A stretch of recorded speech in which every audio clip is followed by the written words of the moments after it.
Take a sip of lemon juice. Sharp, sour, instantly noticeable. Now think about soap. Slippery, bitter, completely different. Both are solutions. So why do they feel and behave so differently? Let's go a little deeper. Substances that release hydrogen ions in water are called acids. Substances that remove hydrogen ions or release hydroxide ions are called bases. That tiny difference changes everything.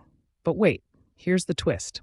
Not all acids and bases are equally strong. Some acids, like hydrochloric acid, release hydrogen ions easily. Others, like vinegar, release them only partially. The same idea applies to bases. That strength is measured using the pH scale. The pH scale runs from 0 to 14. Lower numbers mean more acidic. Higher numbers mean more basic. A pH of 7 sits right in the middle, neutral. Here's something even more interesting. Each step on the pH scale represents a 10-fold change. That means a solution with pH 2 is 10 times more acidic than pH 3 and 100 times more acidic than pH 4. Small numbers, huge differences. Let's connect this to real life. Your stomach uses strong acid to digest food. Your blood stays slightly basic to keep you alive. Soil pH affects crop growth.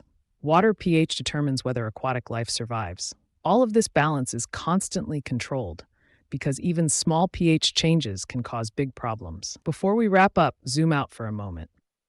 Acids and bases aren't just chemicals in a lab. They're part of your body, the environment, medicine, and industry, quietly controlling reactions everywhere. And that leads to the next question. If acids and bases react so predictably, how do we measure them accurately and find their exact strength? That's exactly where we go next.